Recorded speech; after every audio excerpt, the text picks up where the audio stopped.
Cool. We're getting started. I should probably get Andrew some earphones, but I'll do that after I get through all of this presentation material. Hello. Welcome to the Next Evolution. Tonight we're going to be talking about immersive technology and manufacturing. I apologize in advance if I say marketing. I'm still going nuts from last week. But we're talking about immersive technology and manufacturing. We are here to talk about manufacturing. Whoa, where'd my mouse go? There it is. We're here to talk about manufacturing, and we've assembled this lovely panel of experts who are folks working in the manufacturing or the immersive technology industry supporting manufacturing. I've got a lot to get through here, so give me a second. Really quick, I am Matt Wren. I'm the founder of VR Chicago and the Next Evolution. We got this event started in 2017. My passion and expertise are primarily immersive technology, but it spans a lot of emerging technologies. And if you'd like to know more, please just come up and say hello to me afterwards, because I don't like talking about myself anymore beyond that. That said, this event is the Next Evolution. It is AWE Nite Chicago event series. It is now and always has been 100% free to attend. That does not mean it is free to produce, so please consider donating to support us. I will have some more to say about this towards the end of the event, but this QR code will lead to a donation page. We can talk more about that later. That said, the Next Evolution is also, you heard me mention, AWE Nite Chicago. There are more than 30 AWE Nites all over the world. Augmented World Expo, show of hands, who's familiar with Augmented World Expo? Do you guys know this event series? Okay, a few of you. AWE is coming up in June. It's the third week in June. And we have a lovely discount for anybody who wants to buy tickets through these AWE nights. That is the discount code. And you guys can't see this. Wait a second. I apologize. I need to go back for my slides a little bit. So I'm going to start over. So that's our presenters. This is me.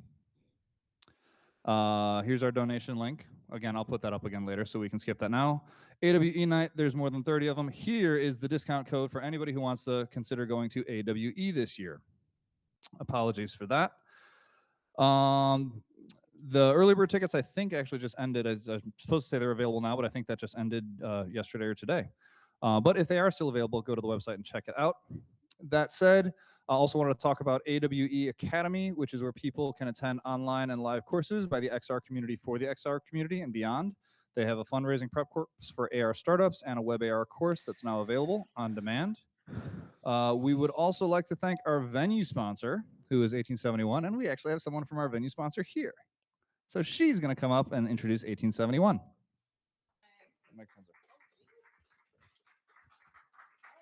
Hey everyone, welcome. Thanks for being here. Is it anyone's first time at 1871? Okay, we got a couple. Welcome back, everyone who's back. For those who don't know about us, 1871, we are an incubator. We're a nonprofit tech startup incubator and innovation hub. So what's special about us is we help companies grow from their very idea all the way to the growth phase, all the way to the corporate phase. So we're here from the very beginning. You've got an idea for an app all the way up until your corporate level. We've got really exciting stuff happening in the space. Our programming's growing. You may have noticed there was an event on the other side of our space tonight. Some of you might have been, but we've got a really cool event coming up next week as well. It's our Scale Up conference on Wednesday. Would love to see you guys there. I'll be there. Check us out, 1871.com. And thanks again for coming out to the VRAR event tonight. Thank you, Lydia.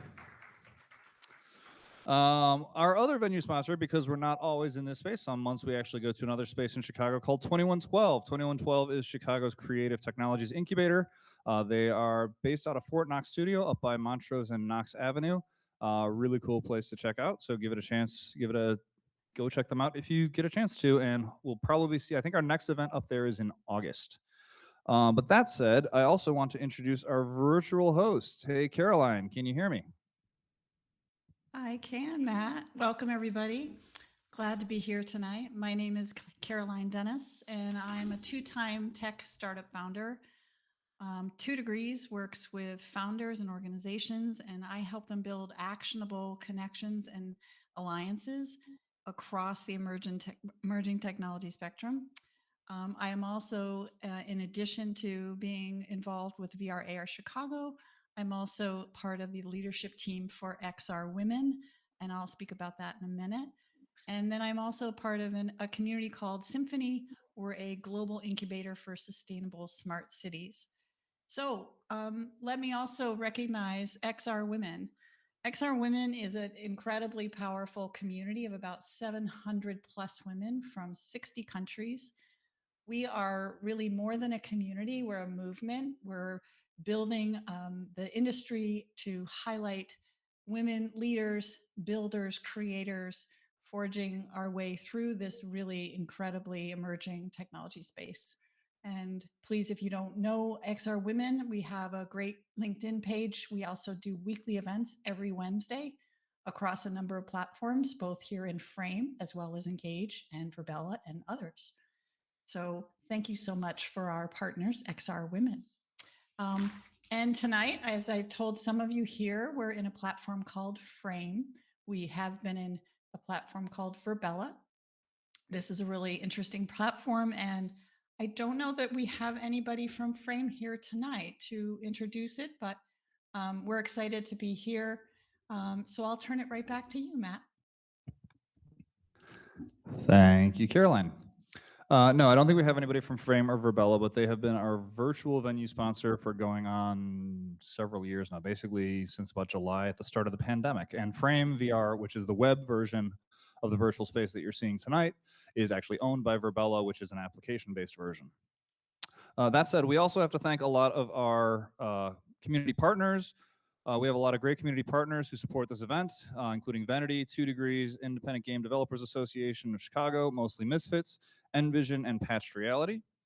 I will pop this up again later. This QR code is one you might want to scan now. This is our NFT for our digital, this is our NFT for our digital giveaway that we do. I know I saw Jay in the room. Jay, raise your hand. So Jay's in our physical space. Jay is the person who won our giveaway this year. We will say it is I can't make any promises, but I will say it is very likely that we are going to give away a VR headset in December. We don't say which VR headset because frankly, a cooler one might come out between now and December. So the one that Jay got, if we had said at the beginning of January, if we had said in January 2023 what we were giving away, I don't believe the Quest 3 was out yet. So we wouldn't have been able to give him a Quest 3, which is what he won in December of last year. But this NFT is one way to get a ticket for the raffle. There are a couple other ways, namely donations and registering for the events and attending the event. So just if you've attended here tonight, if you've checked in, you're automatically entered. Grabbing the NFT, that's another entry. Lots of different ways to get that. All right, with that, I'll move on to the NFT. I've given everyone enough time to scan the QR code, and I will pop it up again later tonight. I also have to thank our presenting sponsor for the evening, who is UL Solutions. I'm actually not going to speak much about UL Solutions because we have Ibrahim joining the panel tonight, and so I'm sure he's going to talk all about UL Solutions. But we get to thank them for providing the food that we actually have this evening. With that said, we want to talk about manufacturing. So what's really cool about manufacturing, this event, every month we pick a new industry topic. This month we're talking about manufacturing and how immersive technology is affecting manufacturing. Manufacturing is one of the industries that has definitely been, I will say, on the early side of adoption. And there's a lot of different ways that manufacturing is currently using immersive technology. Everything from training frontline workers to production line support, where they're actually using it to support the people who are in the field maintaining manufacturing machinery, whether it's CNC machines or laser cutters or you name it. I won't get into a lot of detail there because I'll let our presenters go talk about that. But in addition to things like training and live support, there's also the ability to use immersive technology to plan how things are going to be built or how they're going to be produced, design products. Lots of different ways that immersive technology is currently affecting the manufacturing industry. And again, manufacturing, thankfully, has been one of the early adopters of the technology. So they're kind of far along, and I'm sure we'll probably hear the word digital twin several times tonight. But with that said, I'm going to just introduce our first presenter and let him come up here. So we have, again, our 4 presenters this evening. We have Andrew, Ali, Ibrahim, and Shelly. And our first presenter is Andrew. So Andrew, come on up to the stage and grab a microphone. Andrew is the manager of virtual and augmented reality department at CNH, which coordinates all XR work in support of product development, as well as consults with projects for marketing, sales, and training. Within his team are multiple dedicated VR labs to help with activities such as performing engineering design reviews, ergonomic analysis, manufacturing simulations, and virtual prototyping. All yours, Andrew. Hello, you can all hear me? Thank you. Thank you very much. Thank you for having me here today. I'm happy to discuss about this topic. It's obviously very close to my heart. It's something that we work on kind of every day. So CNH Industrial, you may not know the company.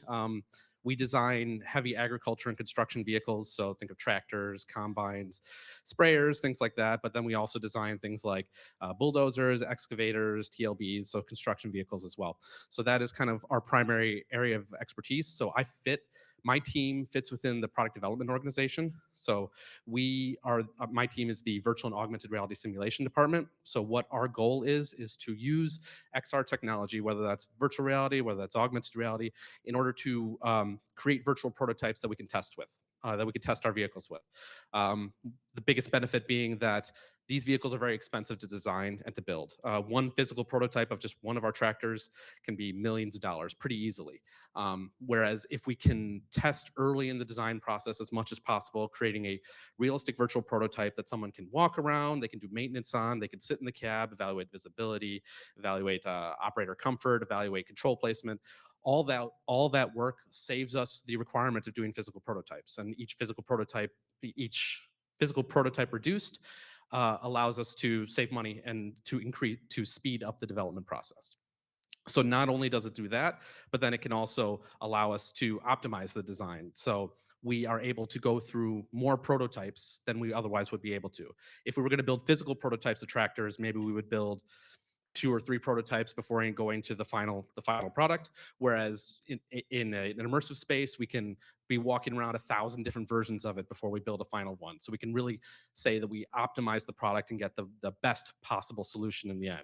So we very much fit within that product development space, our team, but we also support efforts on in the manufacturing plants, as well as for training, as well as for marketing and sales and things like that. So on the manufacturing side, we support efforts for process development. So optimizing the manufacturing line for ergonomic comfort and for speed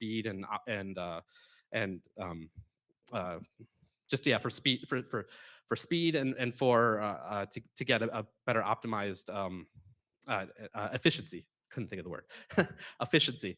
So we can replicate the manufacturing line in a virtual space and have someone walk through the development process. So that is kind of another one of our major things. So actually, maybe I should show the video. I probably should go that. It has a lot of examples of our work, and I can talk to any of those if need be. There's no audio, but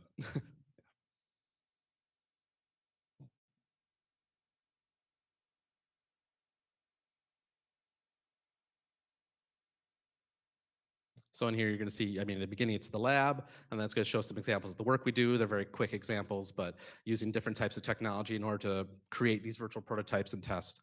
That could be assembly, like we looked at pulling things apart. It could also be things like this, looking at driving simulators, operating the vehicle in a virtual environment. This one's more augmented reality. It's using just a seat and then placing the entire virtual machine around the seat so we can evaluate reaching to controls, evaluate styling, evaluate how the operator is going to interact with the vehicle. And doing things like assembly at an early stage, in the design process. That's always important to us as well.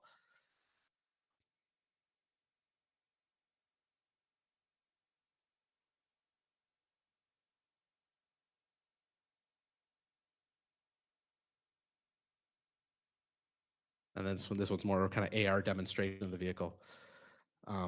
So yeah, so just a lot of different kind of examples of the work we do. Everything we do is really about kind of optimizing the design and being able to test it early in the design process, and also being able to demonstrate it early in the design process. I mean, that's kind of where we are with this type of technology and why we use it. Anything else? No. and okay. Yeah. Well, then I think we'll have time for questions later. But thank you. Thank you, Andrew.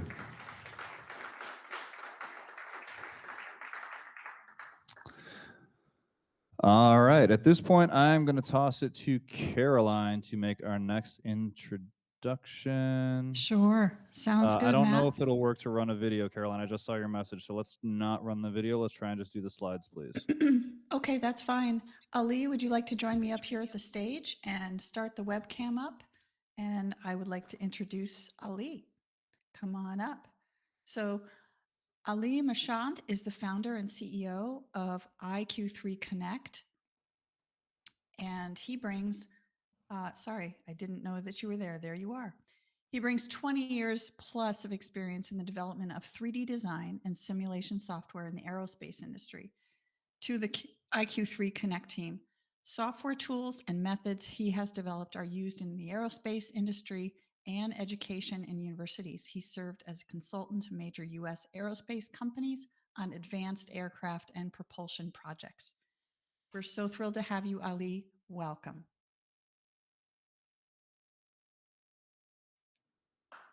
I think you might be muted. Uh, yeah, thank you for that kind introduction, Caroline. Really excited to be here and participate and contribute to this exciting event. And this is XR is we are kind of living it every day. And really thanks again to VRAR Chicago and Matt and everyone to give me this opportunity to speak.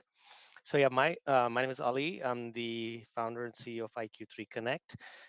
We are a startup based in Boston, and we are focused on really making.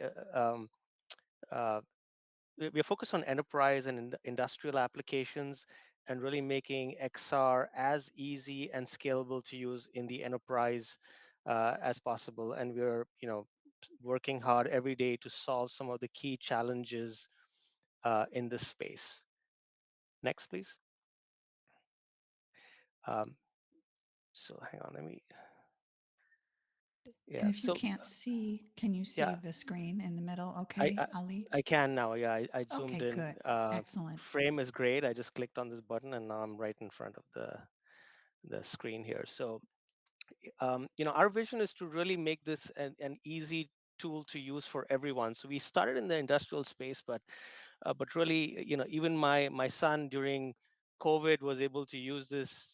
Created a learning workspace, put the NASA Mars rover in there, and shared a link in his Google Classroom. And now, from a flat screen sharing images or videos to an actual 3D spatial environment that he could share with his school, that was really exciting, and that was a really eye opener. And that really is kind of what we're passionate about, is making this a very open, inclusive platform, kind of almost like a new way of communicating.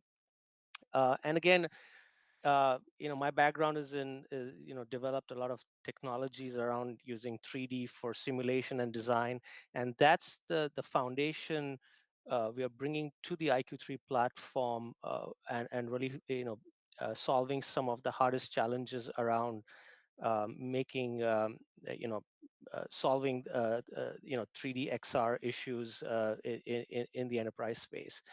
And again, we are focused on really making this easy for everyone. Most of the XR things are very developer focused, but we are really trying to bring this down to as easy as possible, with the focus on industrial applications. Next. So some of the challenges that we've been working on over the years since we started the company and launched our initial products is to make the platform self-service. Very early on, we learned that in the enterprise space, um, people are always resource constrained and everybody's busy. And so if you really can't put something in the hands of everyday engineers, technicians, and users, it becomes very difficult to get beyond some initial tests and applications. So really we're focused on making this kind of a self-service capability, and that's a challenge in this space as well. uh, the second area, really important area, is things around using a web browser. So we're using WebXR technologies very much like Frame, but we have developed technologies and ways to process the 3D data so that you can use some very complex data in a web browser environment. So there are no applications and downloads, and that has a huge implication in the enterprise environment. We're also able to provide a completely automated way to take 3D content and turn it into a format that is very easy to stream into a web browser and then share and then use for various downstream applications. And that is again something that alleviates a lot of the challenges, data coming from different CAD systems, different data sources, and we have an abstraction layer that kind of takes care of that and allows users or organizations to even add new data formats themselves.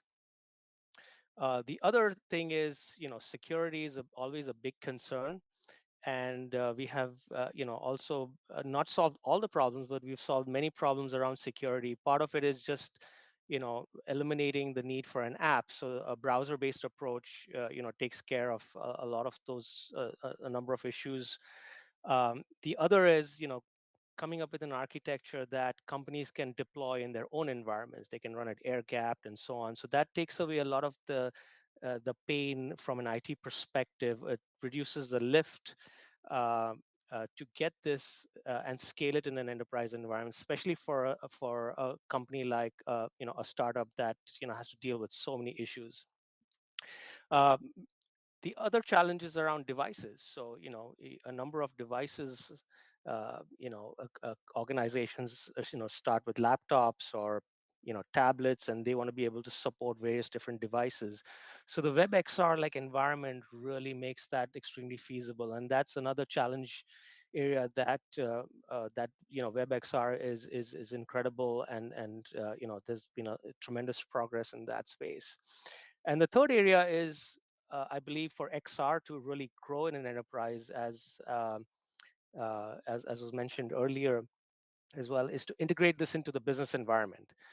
And the more open the platform, we believe, the more easier it will be adopted, uh, and it can scale rather than a closed environment with a lot of proprietary a lot of proprietary things in there can really stymie the growth of XR in enterprise. Ali, can I interrupt and just say if you can Sure. wrap up in the next Yeah. minute or so? Thank you. Yeah. Yeah. So, we're involved in a number of interesting applications. This is a fairly horizontal platform, and we started more on the VR, on the design side with collaboration. And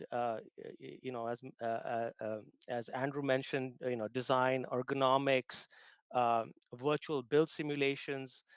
We are also into plants and retrofits, where we can also read in lidar and scan data, and we've extended the platform to also support training, work instructions, and a number of training applications that are used in the industry, as well as in higher education and workforce development. And so what we're bringing is a platform that is very open. It's you can kind of build, you can become the creator yourself and really build all of these things. And we're happy to make the if anyone's interested, feel free to check out our website, iq3connect.com, and we're happy to make things available to you.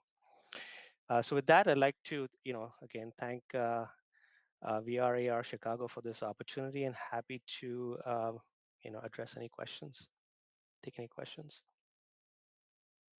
That's great, Ali. Thank you so much. And if you can just click off your webcam, Mhm. and we're going to go ahead and we're going to have the questions after everybody gets to introduce themselves. So, Matt, back to you. Okay, thank you, Caroline. And our next presenter who's going to be joining us up at the stage, so that was Ali. And up next we have Ibrahim Jelani. He's going to join me and grab a microphone. Ibrahim Jelani has been with Ibrahim Jelani has been with UL Solutions for close to 19 years and is the Global Director for Consumer Technology. UL Solutions focuses on solving industry issues and advancing product safety, sustainability, and security. All yours, Ibrahim. All right. And you can look at the confidence monitor, which shows what's on the slides, Sure. and just let me know when you want the next slide. As you can see from my profile pic to now, I joined a club, the BMB Club. Ball Men are beautiful club. My kids are all about this too. They actually like to get the electric shaver. My 8-year-old daughter, she's a big fan of shaving my head, so it's a lot of fun in the house. All right, so why don't we switch the slides? Okay, so I'm going to give you a quick overview of something that we work on at UL Solutions. I'm going to give you a little bit of understanding of UL first, and then I'm going to walk you through kind of some of the work that we do for industry. How do we help manufacturers? How do we help those end users that are using VR, AR in their daily lives? So I thought that, and by the way, when we first started on this standard, it was announced here back in 2019 with Matt. So this was a long time ago that it's come full circle that in 1871, we told everybody we're going to work on this. And then the journey started back then. So go ahead, next slide. So background on me, I oversee quite a number of product categories for the company. Anything that's getting product safety certified. So if you think about product when it enters the market, when it's being sold in the US market or being sold in the Canadian market or any country, you name it, market, there are all kinds of regulations, all kinds of compliance you must meet. And one of those compliances is electric shock and fire safety. No one wants to buy something, or regulators and public safety officials don't want the public or consumers to buy things that could, ultimately cause a fire or explosion. So everything in buildings, usually the televisions, the lighting, the drywall, the roofing material, everything has standards that are defining what is the safety criteria for that product. That standard, then there's a choice whether it's going to be self-declared by the manufacturer as being met by, and the manufacturer saying that I met the standard and I did the checks internally, I have a quality assurance team, and that's how that gets done. Or I would go through a third party. And if it's going to go through the third party route, that's where UL comes into play. We are the third party that people call to go get certified and have their products meet the standard, the certification be granted by us as the third party, and then they go off and sell their product to the open market. So there will be a number of retailers like Walmart and those types around the world that will have procurement requirements that said that they need product safety. Some of the specific ones that I've been involved in are listed out there. It's both in terms of the standards and then the certification programs around those standards. So low carbon monoxide for portable generators, you can find those now at Ace Hardware, Home Depot, Lowe's. You'll find them that have been certified to that standard. Personal e-mobility devices, UL 2272. This is pretty interesting one. That's the hoverboard standard. So back in 2015, when the fires were happening from hoverboards, we published that document, and immediately the Consumer Product Safety Commission, which is the federal regulator for product safety, mandated it. So within 2 weeks of us publishing it, they had put out a notice that it was required. And then all the manufacturers in China, US, everywhere else in the world, we were working with them so that they could get evaluated, get tested, and then ultimately for those that could pass it, get certified. Very popular one that's talked about nowadays is 2849. That's the e-bike safety standard. We've been fortunate in Chicago that we have not had the fires and explosions like New York City. New York City has had 2021, 2022, 240 fires and 20 deaths specifically attributed to e-bikes. So their fire commissioner, Laura Kavanaugh of FDNY, she's gone very public, and you can look up lots of stories where she's talking about how come there was no federal requirement for these types of products before they entered into the country. And so there's been lots of talks in Washington, D.C. and other places and other cities about what should have been the safety requirement. And that standard 2849 and 2272, they're talked about a lot, and I get involved in a lot of those conversations as well. 3300 is I'm gonna move it. I'll move it quick. It's a robot document. It's getting published on Monday. That's the only reason why. That's the consumer commercial robots. So it's finally going from outline to standard. And at the bottom there, you can see 8400. That's the one I'm going to talk to you a little bit about today, which is the VR, AR, virtual reality, augmented reality, mixed reality equipment safety standard. Go ahead. So what is the standard? What is it trying to do? Well, it's trying to reduce the risk of you going blind, you being exposed to any type of radiation, head impact, any type of neck moment issue. So lots of things are being checked that the product doesn't cause safety issues for the users. And so the whole point of the standard is to have a baseline safety that anyone who's making these pieces of equipment that we are seeing so many more people adopt, so many more people want to use, and not just use for entertainment, but to use it as their regular product, wear it for 2 hours to maybe 6, 7 hours a day. that they have a product safety standard that is associated to it. Go ahead, next slide. And these links and everything you guys can pull up from the deck later. I mean, there's links that I put on there. I don't know how it gets distributed afterwards, but I'm pretty sure Matt will send something out so that you guys have access to that. Timeline of stuff here is just explaining what made us understand that there was a need for a safety standard. The biggest indicator that there was a need was that April 2019 date, where in a meeting that Meta, at the time Facebook, had with CPSC, it's a publicly logged document, CPSC told Meta, you don't have a safety standard for VR. You know, you're putting product on the market, but there is no safety standard. So you have the federal regulator telling one of the main manufacturers about that. And so that was the trigger for me to say, you know what, we're going to have to do this because it's needed. Go ahead to the next slide. More of the timeline. You guys can look into this later, but the big thing is that last year, almost a year ago to the day, the standard got published. So it took from 2019 to 2023 to get it done, and I'll explain why in the next slide. That's why. There's 36 organizations that have to come to a consensus. So when you make standards, it's not UL Solutions just doing something on our own, or our parent company, UL Standards and Engagement, which is a not-for-profit standard development company. We have to work with everybody in industry. We have to bring the best and brightest minds to the table and take part. And the bundle AR that's listed there, that's actually Matt. Now it's going to switch to his, on the next round, it'll switch to his next company name. But he's the voting member for that particular company. All the other companies listed there, some of those are manufacturers that you can recognize. Some of them are research firms.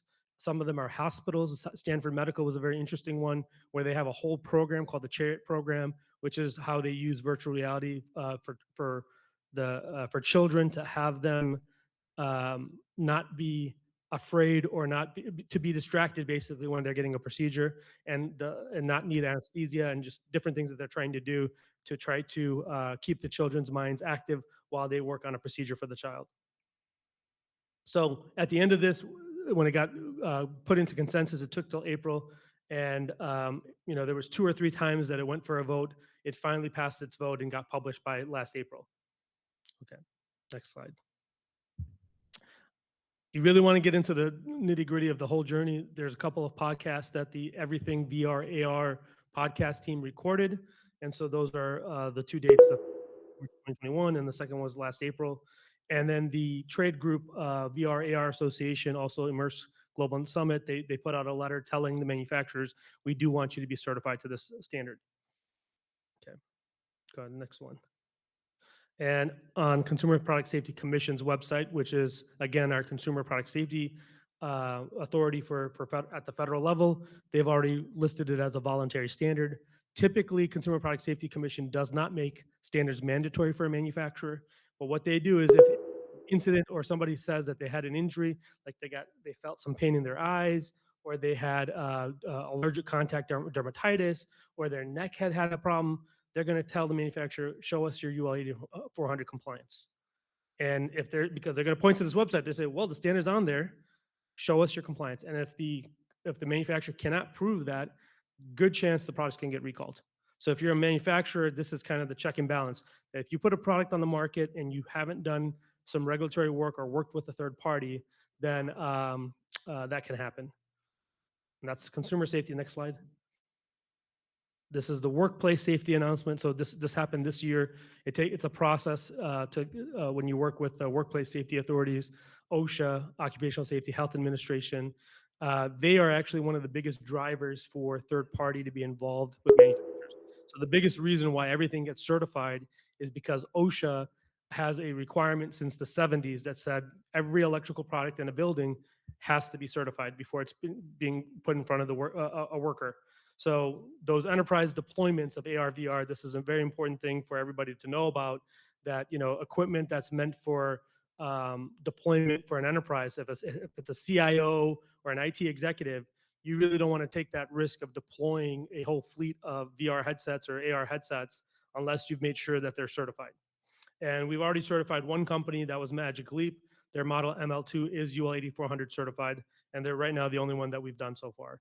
And that YouTube clip will take you to the announcement, which was last May, and Jonathan Reeves from Magic Leap, he'll explain what his product and why he went about getting certified. He was also another voting member.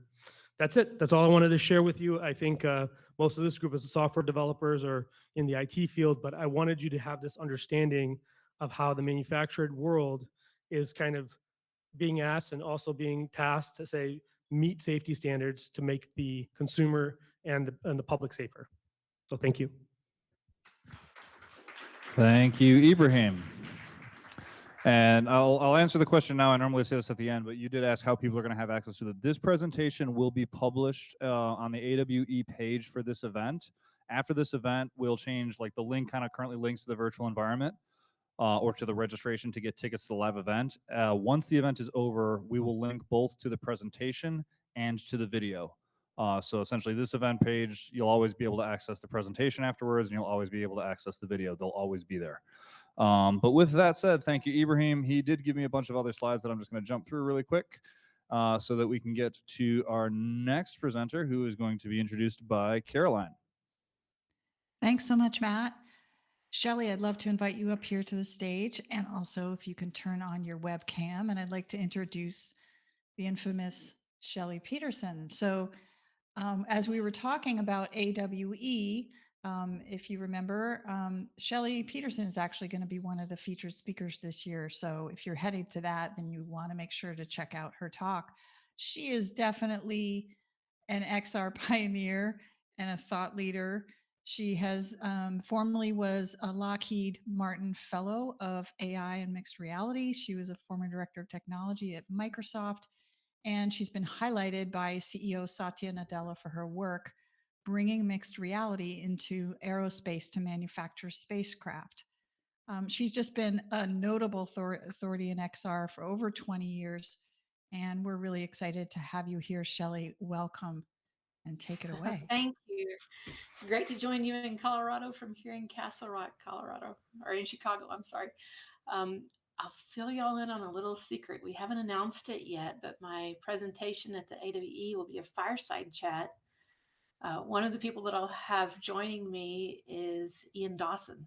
Has anyone in the room seen Iron Man? By show of hands. If you've seen the Iron Man movie and you're familiar with Jarvis, Ian is the executive producer of the Jarvis portion of Iron Man and has about 7 Emmys. It'll be fun to see him. But anyway, on to the important things here. I think that this is a fantastic event, and IT security and the requirements are very important to keep an eye on early if you're bringing this technology into a manufacturing space.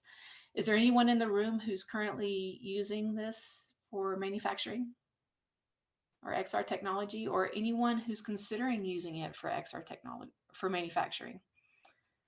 I think we have some hands in the in-person space too. Yes. So there's a number of things to take into consideration. If we go into the next slide, I'll show you some of the value points. So many organizations, of course, we don't want to deploy this type of technology just because. We want to deploy it for value. And here are some examples of the types of value that you can see in a space. You'll see different numbers from different organizations. This is kind of an average of what we see across various industry types for manufacturing and maintenance sustainment, the training that goes into manufacturing. In this case, these numbers are very representative of what we saw at Lockheed when I worked there building spacecraft. You see savings in the design, of course. You see savings in the manufacturing space and assembly. We were even hitting up to 90% touch labor reductions in that assembly and manufacturing space. And I'll talk a little bit more about that in just a moment. Below are some additional considerations of areas where you may see significant savings that may not fit what you would normally think of for manufacturing spaces. And I believe this will be captured where you can go back and review some of the details. But in the interest of time, I'll go on to the next slide to talk about this assembly section. Typically see about 25 to 49% reductions. This will give you an idea of an example of that. The Air Force has what they call the OODA loop, the Observe, Orient, Decide, Act, which is a method to measure decision logic for commanders in the field, in operations. So a commander needs good data in order to make those decisions, and they need that information quickly. And so in the early days, back in 2016, a little bit earlier than that, we decided to use that same approach in measuring how our technicians made decisions. And what we found was that, especially in these types of environments, building spacecraft, they would spend about 50% of the time trying to figure out the task at hand, and the other 50% of the time performing the actual task. So observing the work instruction, which traditionally was, a 2D representation, whether it's printed paper or a 2D screen, and then making that mental map to the 3D structure in the room, and then making sure that it was correct. Because with spacecraft, you want to get it absolutely correct. You can't fix it once it's launched. And then taking the action to perform the task. We knew that this type of technology could bring down the time significantly. Our leaders even referenced that, observe, orient, decide portion as time to information, in the way that the technician thinks of the task at hand. This specific task was a running torque application where they're attaching the panel to Orion. This is the spacecraft that is going out around the moon, and coming back. You may have seen that launch recently, and they'll be launching another one soon. There's different colors that are used for the different types of fasteners that they're using to affix this panel to the structure. This is the forward bay cover on the structure. Overall, we took about 50% of the time out. This was kind of fun to take back to the leadership because they were trying to find small numbers of savings, and this was a big one. And they started to look at the technology very seriously at this point. This is the first activity that we ran, and we didn't do this in a pilot environment first. It was first reviewed by the technicians in the actual activity that they ran. Let's go to the next slide. Okay, here's another example of how we use the technology for spacecraft. This panel that you see on the left bottom side is a spacecraft adapter jettison panel.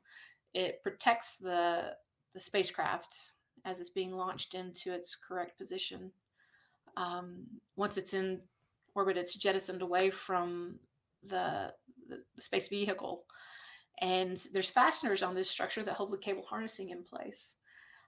One of the things that we thought would be useful is to use mixed reality to know where to place those fasteners, because normally they're measuring with rogue tools where to place those fasteners. And what we saw was that we could finish the task in about 90-something% less time. So you see some of the numbers here on what we saved. Overall, we found that we could save about $38 per fastener in touch labor. And Lockheed was purchasing over 2 million of those fasteners per year at that time. The manufacturer of those fasteners saw what we were doing, and they created an AR/VR team to further the technology for implementation. So this has been in work for years now. Over the COVID timeframe, we deployed to over 10 sites, including Kennedy Space Center and Johnson Space Center and Michoud and Stennis and Cortland, some sites in Denver and California, and I think I might be missing a couple. Let's go on to the next slide. This is my final slide. So if you're wanting to deploy a technology for manufacturing, there's certain considerations, of course, that you want to take very early on, and to understand the potential savings of the technology, which we talk about here, and then also to bring your organizations for deploying and scaling the technology in the very early stages so that you can get off to a good start, both with the technology and with the collaboration from those organizations. And I'll turn it back to Matt. Super. Thanks so much, Shelley. Appreciate it. Thank you. Yeah. Okay. Matt, do you want to explain the Q&A? I'll do that. Give me just a second here. Let me go to the next slide. Okay, so here's how Q&A is going to happen, because this is fun. We take Q&A from 3 different environments. We're going to ask each of our guests to come back up to the stage. So Ibrahim and Andrew, if you guys could, grab a seat, grab a microphone. We are doing a discussion here with our live audience and our virtual audience. So one of the things I'm going to do is I'm going to give up control of the center screen in the virtual space right now. I'm trying to. There we go. So that Shelly and Ali can each take control of one of those screens and turn their cameras back on. You can just pick I'll let one. you guys figure pick out a which is middle which. screen if you like, There we go. Shelly. I see Ali. I don't see Shelly yet. Okay, so the way that this is going to work, if you're here live in the physical space, if you would like to ask a question, all you do is raise your hand. I am watching when people raise their hands. I will try to call on people in the order that they raise their hands.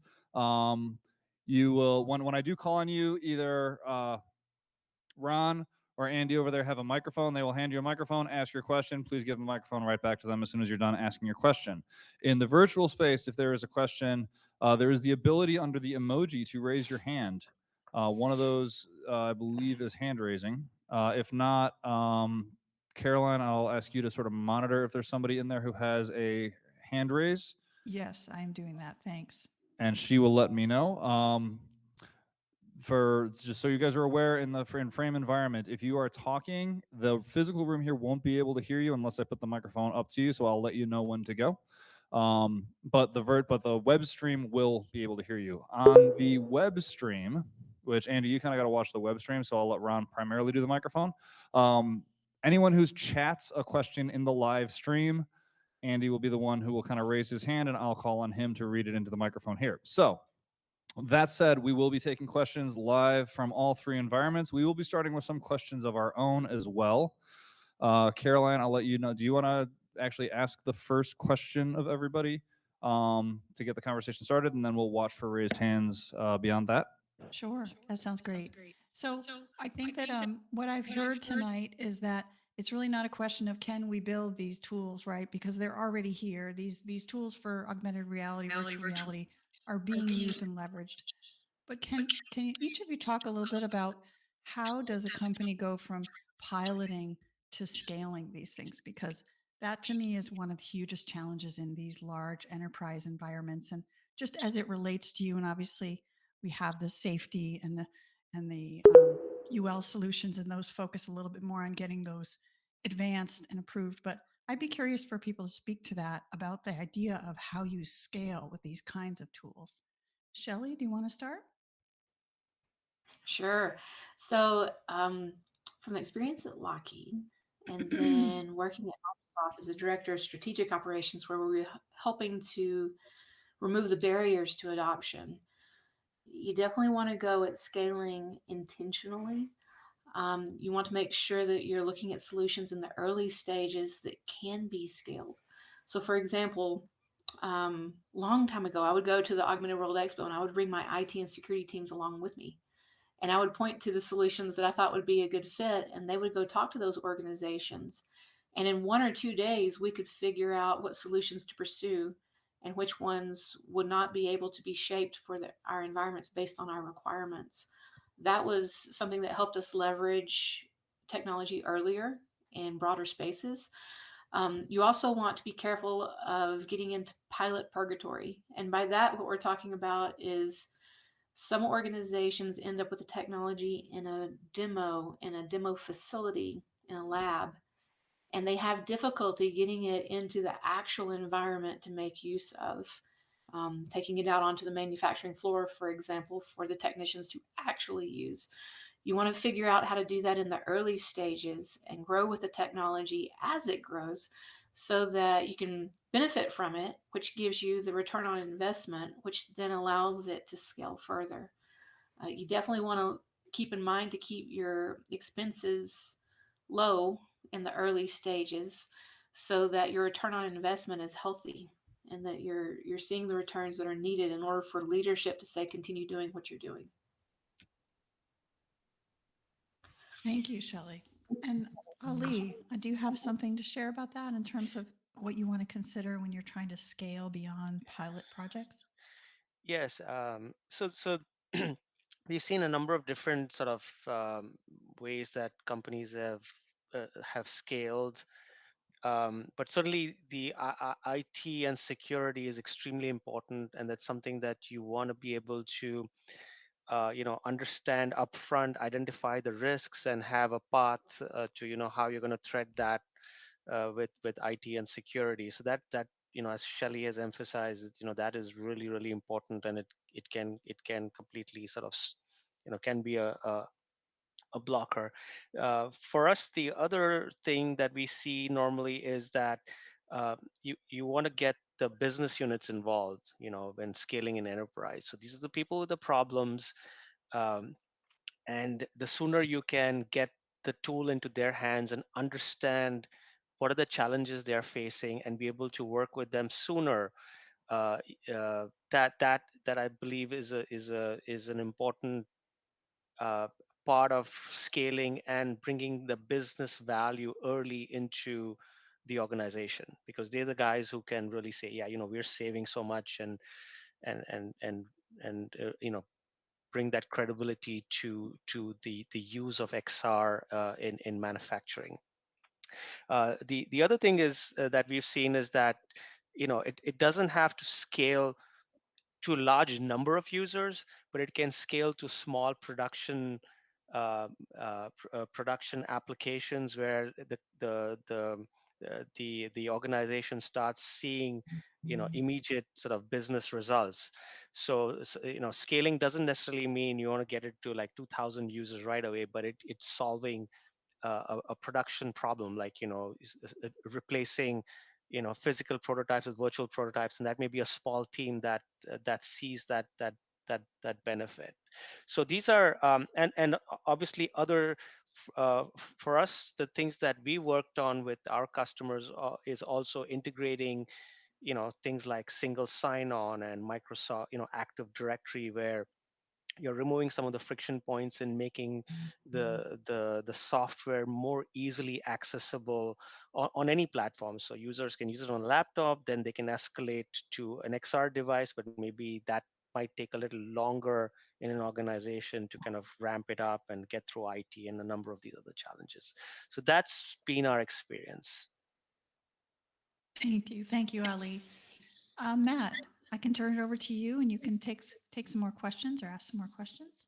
To Andrew. I was going to let Andrew jump in on that one also. Is this one working? Okay, yeah.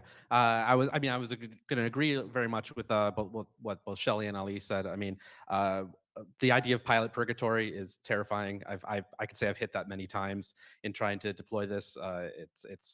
It's definitely it kills projects very very easily. So trying to plan ahead of time for the things that are going to stall the project, whether it's approvals from a PIE, whether it's financial parts, whether it's IT, you need to plan those ahead of time so you don't get stuck at a certain point, just stuck there when you're trying to deploy.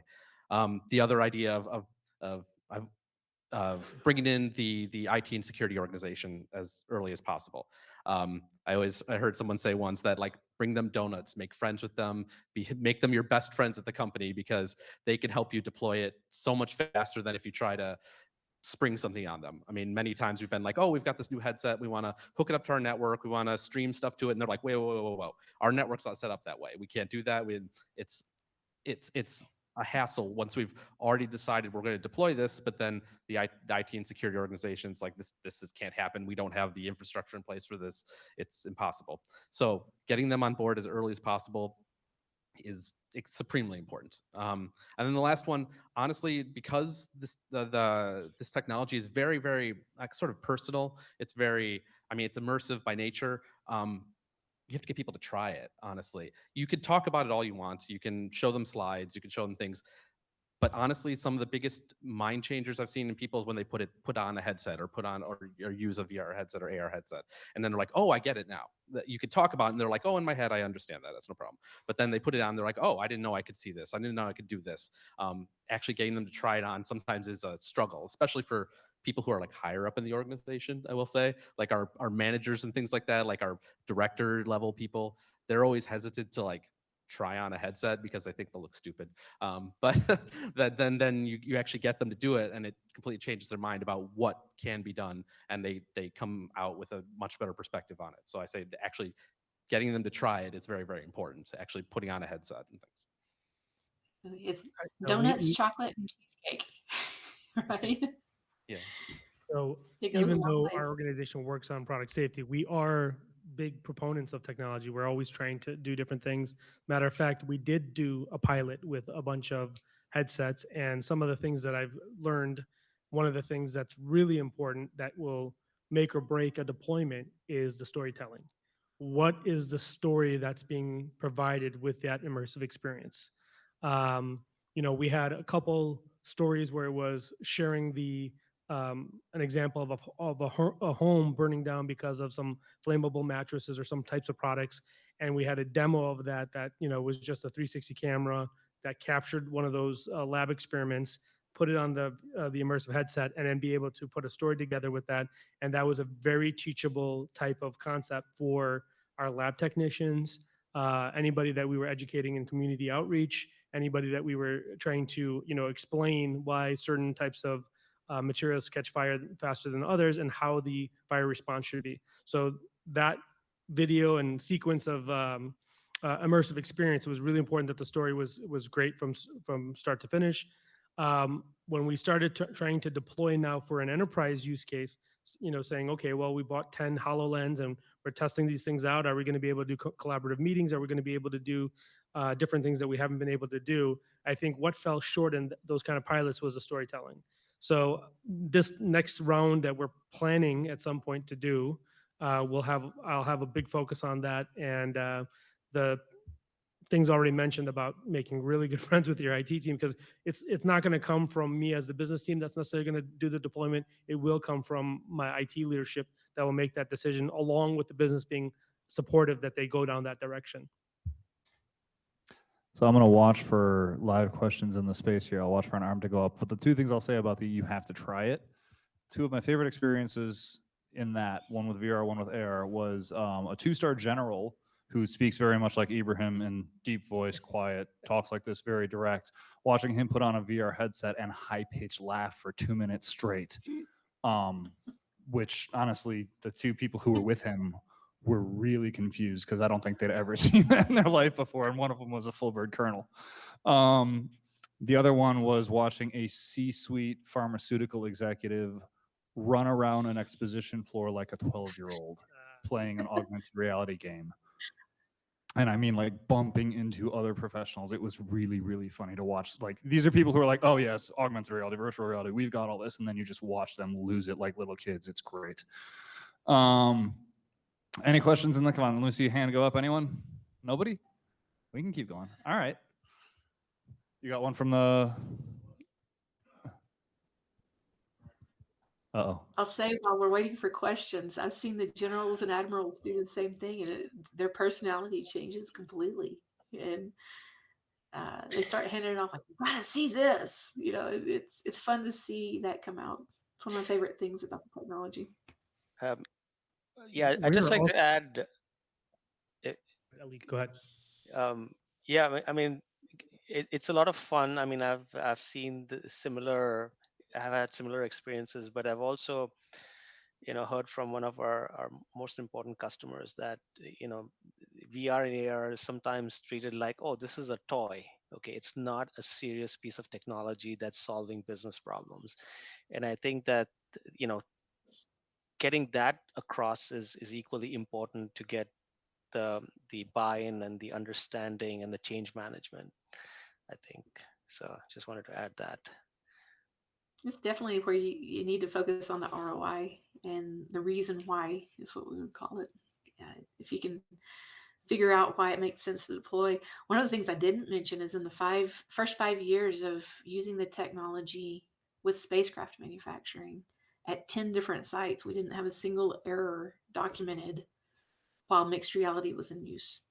And I didn't realize that until I was about at the 5th year, but that was probably a more important metric than 90% savings. And so it's And definitely Shelley, one where you want. Can you speak to that and in terms of the devices that you were using? Because I think for the audience, it's hard because there are so many products and they're changing a lot all the time. So can you speak a little bit about how you decided on that particular one and then what was that like to go through even the life cycle of that project with one existing piece of one device, mixed reality? Sure. Yeah. So when we looked at the life cycle of a spacecraft, from the design to manufacturing to, you do have maintenance on some aspects of spacecraft on the ground and operations. We knew that we wanted to start with manufacturing because we could quantify the value um, more directly, and the naysayers would have less to say about the metrics that we were using. So we ran trade studies on an annual basis.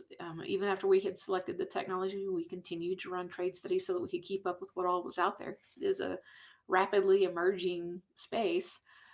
We used the HoloLens, and we used a platform from Scope AR called WorkLink for step-based work instruction.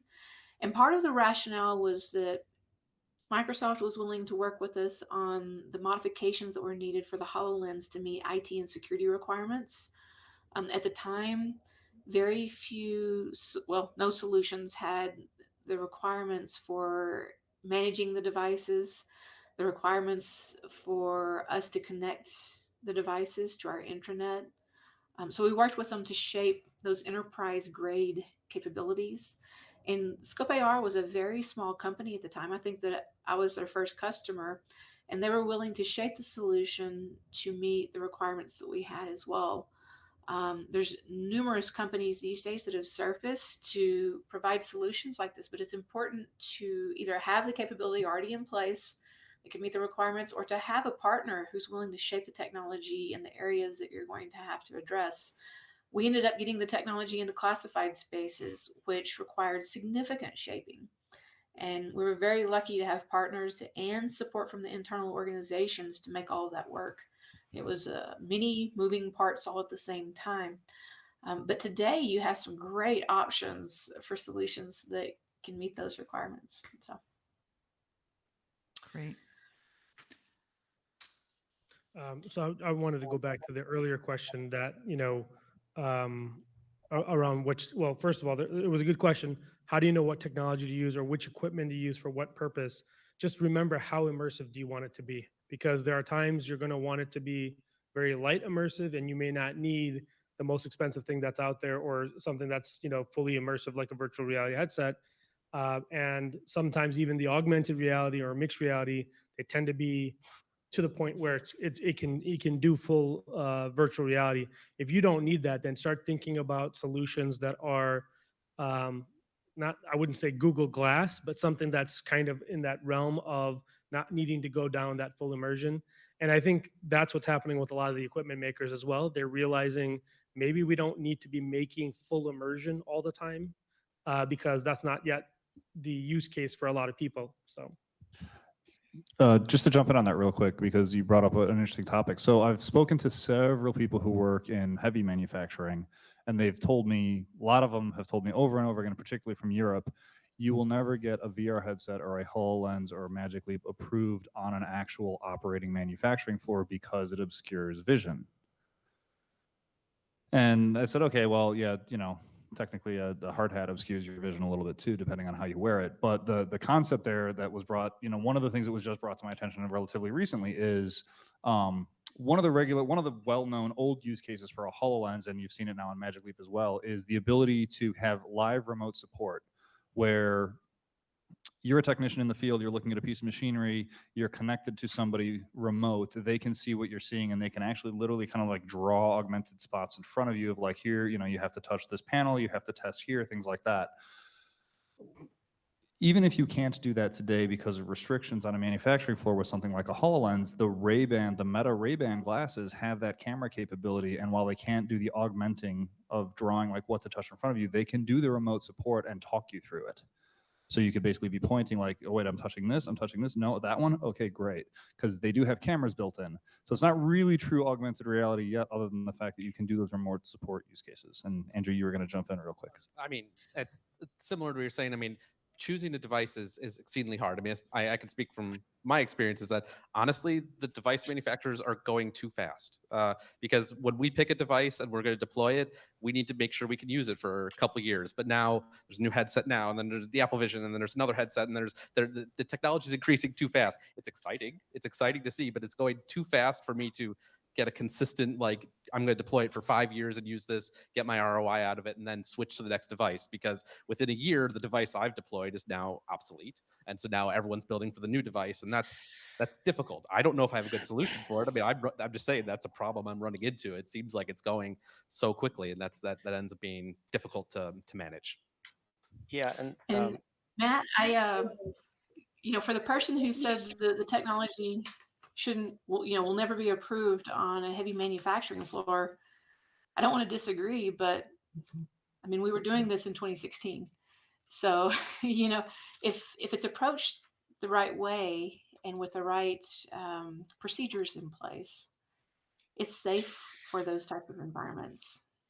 All right, we have a live question in the Very live space. Sorry to cut off. Is that okay? Ali, you there? Is that you? Yeah, no, I just wanted to add 30 seconds. That's one of the challenges that we've been addressing with our platform, and our customers essentially call it future proof, because you really don't know. And as Andrew said, things are evolving so fast that we've been working with our customers, and we've seen that evolution of new devices come online, and we have, our customers are using IQ3 with whatever is the best device for that application. So all the way from in VR, they, upstream, they're using the Vive, and then they are using the HoloLens for work instructions or training. So we've been able to solve that problem by adopting WebXR, and really making the platform future proof, so that this becomes less of an issue uh,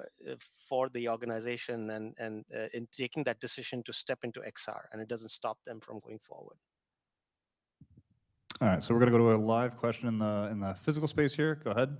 Yeah, I think you maybe already answered the question, Andrew, but I was just curious if you had considered the Apple Vision Pro for the simulation work that you're doing, and if you tried it, if it has any positive aspects to it. So loud. You're sitting directly under a speaker. That's why. So actually, if you block the speaker more than block yourself, yeah. Anyway, yeah, I was just curious if you considered using it, and if not, why not? Yeah, I mean, I tested out the solution. I mean, you said the Vision Pro, right? Yeah. So, I mean, tested out the solution. It's a very elegant headset. I mean, it's very high performance. It's very nice. We've been using like a HoloLens for a while, which has sort of similar capabilities, but obviously it's much older. It's a sunsetting product. It's gonna be probably retired. So we've been using that for a very long time. I am looking into seeing how we could possibly deploy for the Vision Pro. It's because of the, I mean, it's very high. I mean, in terms of the visual, you guys very high quality. I like the idea of pass-through AR a lot better than the lens, the clear lens-based AR. Personally, I don't know. It just feels better to me. And so, yes, we've looked at it, but again, this comes down to a deployment cycle. Like, I mean, we just bought a bunch of like Quest 3s for deployment, and we're going to be using those. We'll use some pass-through on there. We still have our HoloLenses, and we have that. It's about when for that, then it comes down to more of when I could get the budget in order to buy some, honestly, and when I could get the buy-in for it, and when we could prove that it has such substantial benefit over our current process. And that's a hard one to make. You have to say, okay, this is what's going to cost to upgrade. This is what benefit we're going to see. Maybe workflow improvement, maybe a speed of deployment improvement. If we can really demonstrate that, then we can get the buy off in order to buy it, or in order to purchase some and deploy them. But then it's also, now we need to train on this new hardware because it's different than the old hardware. So balancing all that is difficult. And that's what I was talking about. Like, that process of balancing and figuring out all that takes time. And then if there's a new headset every couple months, it's like, I can't do this every couple months. I gotta every couple years maybe, but not every couple months. So yeah, Like, how many headsets are we talking about? Like, how many are you actually deploying in the organization, we have we have numerous, I mean, in product development, we have multiple VR sites. So, I mean, we have sites all around the world, here in Belgium and Italy and India, and I try to coordinate all of them. So we have hundreds of headsets all around there. And then we have some also that are being used for training and marketing at trade shows, things like that. We try to coordinate with those as well, so that we have a single solution that goes to all of those. And so trying to manage that type of deployment can be difficult. Yeah. I'll also add, if you're looking at what device to deploy, there's several considerations that a lot of times new organizations haven't thought about until they get a ways into it. A simple example, can you wear glasses with a device? If you cannot wear glasses with a device, do they provide inserts? If they provide inserts in place of glasses, is the company going to buy the inserts? Is the employee going to buy the insert? How does that work? Can you pass the device from person to person? Do you need to pass the device from person to person, or are you going to buy a device for every employee that needs to use the device? Some of the devices are customized, like Apple Vision Pro is customized to the person that the device is intended for. You want to check to see if they can pass it from person to person, if that's the model that you're working with, or if that's not an option. Is the device tethered? Is that okay for your manufacturing environment? With spacecraft, we had to be very careful that things were not dropped on spacecraft components. It could be months of delay if you did that. So if there's a tether, is that going to be an issue in the type of environment that you're working? There's various considerations for the environment. You might also want to check to see if the device is safety glass rated. That can be very important in some environments. So there's a number of things that you have to take into consideration. But all of the devices have incredibly strong capabilities in some areas. It just depends on what your needs are.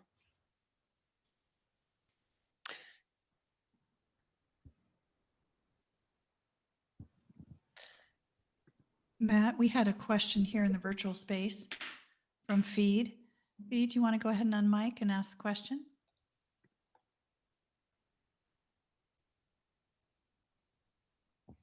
I can also ask it for him. Caroline, feed.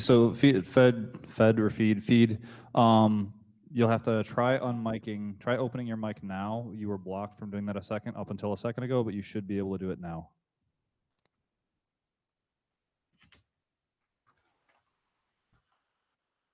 Well, that's too bad. All right, I'll go ahead and ask, because he put them in the chat.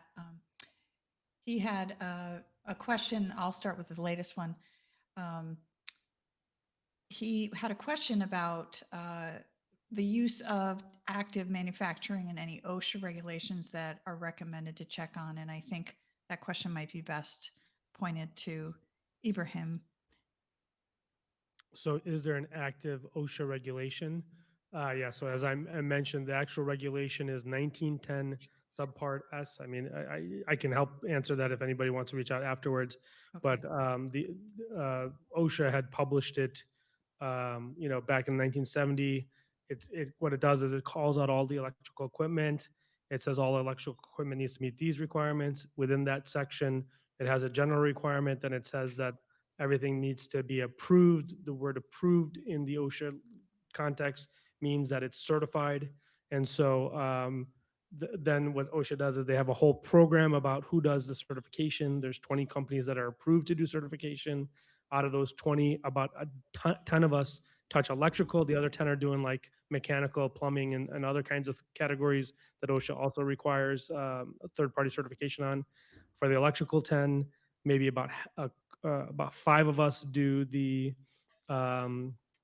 battery-operated type of electrical products, anything with a lithium battery in it. And then specifically for UL 8400, UL Solutions is really the only one right now that's offering it that meets the OSHA regulation. So none of the other companies that are part of the OSHA certification program have achieved that, but I'm sure they will in the next 1 to 2 years or 3 years. Whenever we see the transition of manufacturers getting certified, and again, it comes back to the end users. It comes back to this community. It comes back to IT executives, folks like Andrew, before you start to buy large bulk deployments or procurement of the equipment. Ask these critical questions of the manufacturer, saying, "Hey, do you have certification? Are you UL 8400 certified?" Answer comes back no. Say, look, it's a then the liability falls on the company who did the deployment more than it does on the actual manufacturer. And God forbid one of the employees says that they had an injury, OSHA will step in. They'll point out their 29 CFR 1910 subpart S requirement, which they have published it on their safety and health bulletin page more than once.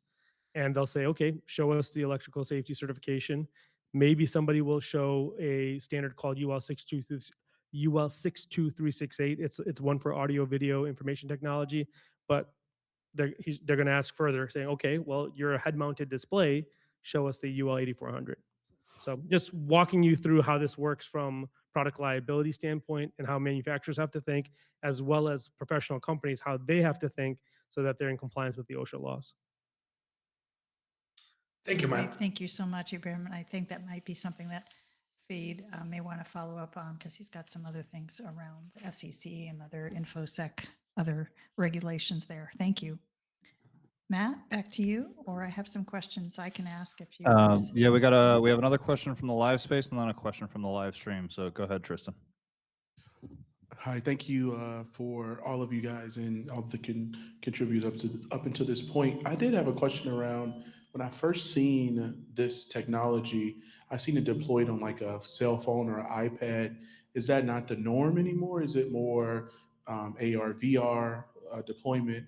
And the other question I had was around manufacturing.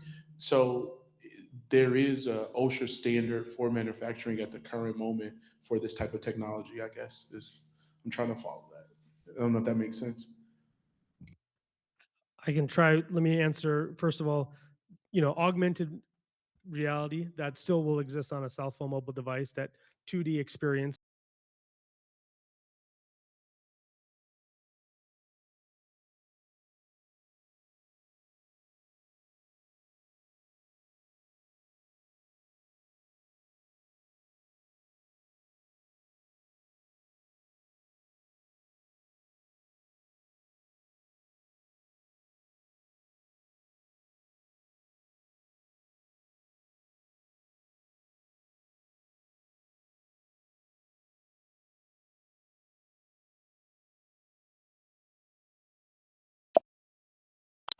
Office employee, everything around me in the office still has to meet OSHA rules as well. So imagine if I walk into the coffee room and I go and pour myself a coffee, and that coffee machine is provided by my employer. The coffee machine doesn't have any type of certification. And guess what? When I go and I touch it, I got electrocution, or I have a fire that broke out because of that coffee machine. Well, that OSHA could step in about the coffee machine and say, look, to the employer. They wouldn't hold the employee responsible. They'll go to the employer saying, hey, you had a coffee machine that caught on fire here. Did you supply a certified one? Did it meet the coffee standard? And if it didn't, they can step in. One very famous example of them stepping in was the body cams that are worn by police officers. In New York City, one body cam caught on fire on one of the New York police officers. Turned out none of the body cams were certified. So when the NYPD officer filed his complaint, he said to OSHA, I got injured on my job. OSHA called the NYPD, said, show us your certification on your body cams. The body cams didn't have certification. So the company who made it called us in a hurry. So UL Solutions got that call. But I can't, it's already post deployment, right? They had released 3,000 of those cameras. So the NYPD collected all of them, shipped them back to Texas where the corporate headquarters was for that company. And it was in the news. This was like 2017, 2018 timeframe. So, I mean, that's an example of how extreme it can get. I mean, just to quick on the first part, because that's the one I can speak to in terms of like the mobile phone and tablet based AR. I mean, there are still applications for that. And mainly for us, when we're considering using that type of technology application, it's more about how wide scale we're going to deploy it. Because there's many times, I mean, personally, I think, and I think most people agree that an immersive headset gives you the best experience. I mean, it gives you the most immersion, the most understanding. You get stereo vision, so you get depth perception, things like that. But there are times when you want to deploy it. Like I had an example on the video, was at the very end, where it's something we wanted to deploy that any customer of our vehicle could quickly open up the app and like drop the machine in front of them and walk around it. Well, not everyone has has a headset. I mean, a small percentage of the population has a headset. So you want to deploy it for something that a large percentage of the population has. So mobile phones, tablets, things like that. Also, one of the things for us we're looking at is doing training of our service technicians. And again, these are all at dealerships. I mean, our service technician, our company works very much like an automotive company in that we have dealerships where they sell our machines. There are service technicians there that need to be trained. Well, again, they probably don't have a headset on site. They can't do an immersive based training, but they probably have a tablet or mobile phone so they can hold it up, visualize the components on the vehicle, and walk around it using the mobile phone. So there's applications for that. It's just who you're deploying for, and that's where you consider it. Yes. And for manufacturing spaces, if you're hands on, if you're actually performing the tasks, if you're wearing the device, you don't have to set the device down while you're performing the task. You have all the information that you need. When you hold up your hand this way, it looks like a laser is coming out of your hand. You select content with gestures or with voice. So it accelerates the time that you can complete a task. And if your metric, if time savings is powerful for your organization, like in our environment, building spacecraft, a day of delay costs $1 million per day. It makes sense to have the device and to accelerate, the time. You can also cut down the potential for risk if having handheld devices is a risk in your environment. Um, just to add a quick note to that, we have customers that regularly use kind of have a mixed environment where some are in a VR headset leading a design review or some kind of a manufacturing review, and others on kind of standard issue laptops, which allows many people to participate that may not be able to do that because they don't have a headset or don't want to wear headsets. So we've been enabled a lot more participation and scale by allowing different sort of device independent participation in still in a spatial environment, but from a fully immersive uh, a product manager or whoever leading the review to others participating from their standard laptops or other devices.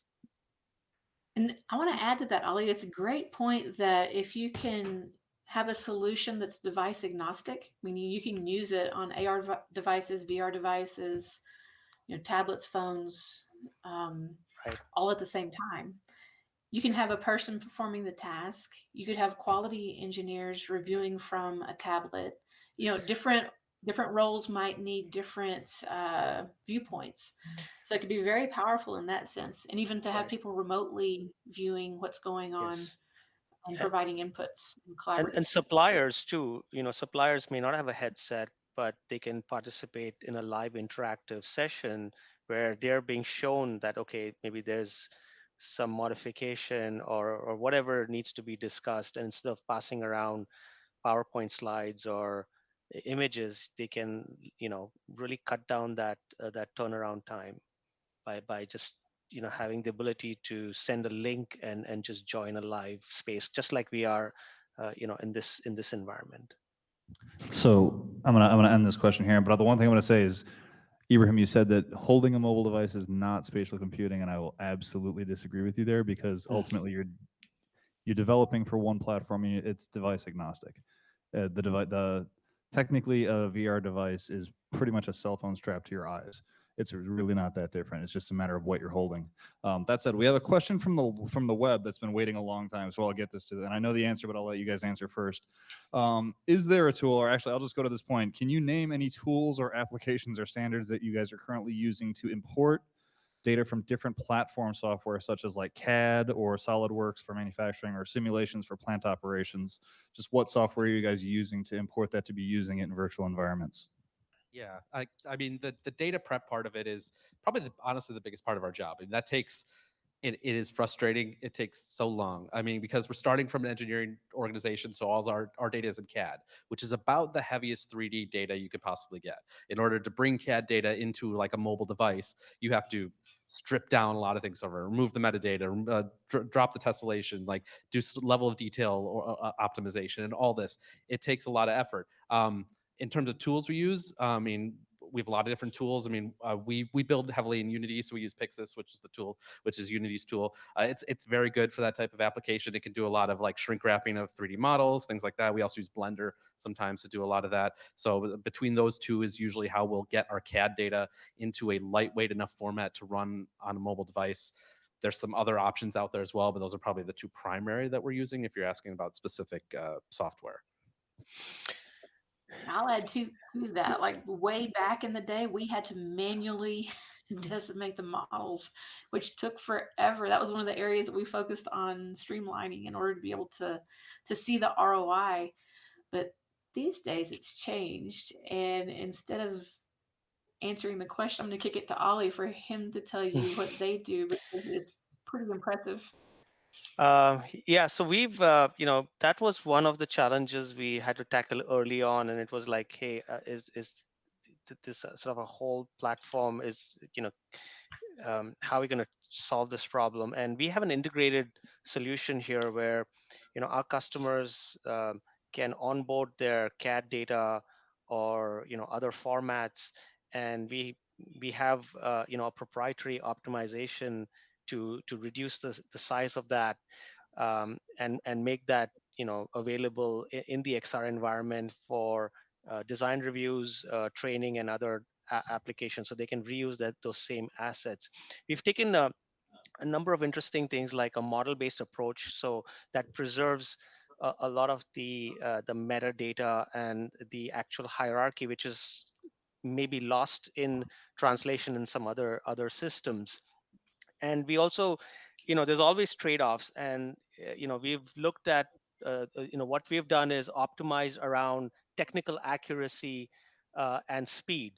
So we kind of try to make it a little independent of how much the discretization is of the model and how many parts you have. So we've been able to sort of make our environment more robust to those kind of parameters, so that if you take a measurement, for example, it will give you the measurement at the accuracy of the underlying CAD model, regardless of the how it may look graphically.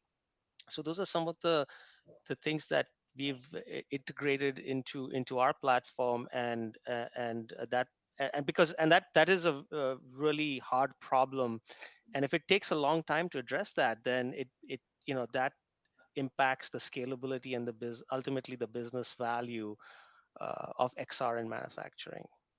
Yeah, I just wanted to bring up one other quick thing. I mean, yeah, I mean, absolutely, optimization of the 3D geometry is very important, but sometimes it's about how you're bringing that 3D geometry to the device. So sometimes it's not about optimizing the geometry and then loading it onto the device. Sometimes you can stream that data from maybe more high-powered, like a high-performance computer or something, stream it over the network to the device. So you can look at doing that instead of trying to heavily optimize your data. You look at which options are best for that type of use case. I mean, if you have a good network connection, you have a high-powered desktop computer, you can stream the data to your device rather than loading it onto the device. But then you have to make sure you have network connection. You have to make sure all that's in place. So there's different ways to look at it as well, not just in how I'm going to optimize the geometry. Yep, very true. Um, yeah, we've built a device agnostic environment, so we can take in data from various CAD packages, as well as we have tools that allow companies to plug in their own custom formats as well and write into our data structures. And we have optimized it all the way to the GPU. So that's another aspect of dealing with a large number of CAD objects and draw calls, is that the optimization goes all the way to the GPU, and ensuring that you can get that low latency performance. I have So to and, say and we that do support SolidWorks. If anyone's interested in trying out their SolidWorks models, give us a shout. Happy to go over that. I'm just enjoying my fellow presenters because I'm learning a lot from Ali, Shelly, and from Andrew. That all these things are very important for how you think about deployments, how you think about CAD drawings. As you can imagine, UL gets a bunch of CAD drawings to review manufacturers' products. I'm thinking in my head, how do I get a whole fleet of engineers at our company. We have a few thousand engineers. How do we get a bunch of them to be able to put on a headset, work through some models, and be able to have a manufacturer who's been producing their CAD drawings, but to make it more immersive and for them to be able to do a construction review, do pass that through to the device. Self-serving answer. How do you do that? You call me and we come in and demonstrate, and we come in and demonstrate it in 2 weeks. Not a bad idea, Matt. All right, Caroline, I think has the last question here. Go ahead, Caroline. Sure. My question really speaks to the talent universe, and maybe there's some people in the live audience or out there in Chicago that are in the space or getting into the manufacturing space professionally. Can you all speak a little bit to how you have found the best ways both for upskilling existing folks inside teams who are taking on these new technologies and not just the customers doing your training simulations, but the actual people who are then utilizing those, as well as new talent that's coming in your doors? If you could just speak a little bit on the talent landscape, I'd be interested in that. Give me 1 second. Where are my DePaul students? Raise your hands. Where are my other people who are doing AR, VR development that are potentially looking for roles right now? That's Yeah. the way we do it here, So- VRA or Chicago. This is the way Right we there. point this out. So there are folks in the room that this directly applies to. So please, if you're looking, these are people, and again, I know these guys are gaming in that world, but they've been working on AR, VR at DePaul. So let's show them the industrial pipeline for jobs as opposed to gaming, because we can talk all night about gaming, but that's a whole other. Go ahead. Yeah, I mean, I could speak to my team. My team's very eclectic in their background. I mean, me personally, I have a mechanical engineering background. So I came into the company thinking maybe I'll do design engineer things, designing in CAD, things like that. But I mean, personal background in computer graphics, computer hardware kind of merged with that knowledge of the machine. And then I kind of fell into the VR role. But I have members on my team that are specialized in human factors and ergonomics. They're very much based around how the human interacts with the vehicle. And that's very much kind of VR and immersive as well, because it's about how humans going to interact with the virtual vehicle. I have members of my team that specialize in kind of a gaming development background, because obviously developing these virtual scenes is very much almost like a game. And then I have members of my team that are, I have one member that's he has a 3D drafting background for like CAD drafting, and then technical education. So with very eclectic organization, and I find that each person, because of their background, brings a different kind of view of the technology and how to use it and how they see the technology fitting in, and all those views put together really is a very holistic way of looking at it, and gives you the best perspective on how to deploy the technology. So I mean, in like XR, I mean, a lot of people are computer science, a lot of people are things like that. But I think there's a wide variety of backgrounds that can fit into this type of role. So that's at least what I can say for mine. I can tell you from Lockheed, when I hired people into my team, very few people had experience in AR or VR at that time. It was so early stage. Everyone was a skeptic. It hadn't really gotten into the manufacturing spaces much at that time. If a person had CAD background, analytics skill, that was fantastic.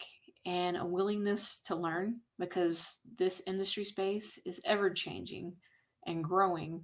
I look for people who are passionate about figuring things out. There's 2 quotes that I have here on my desk. One is, change is inevitable, growth is optional. And that applies in this space.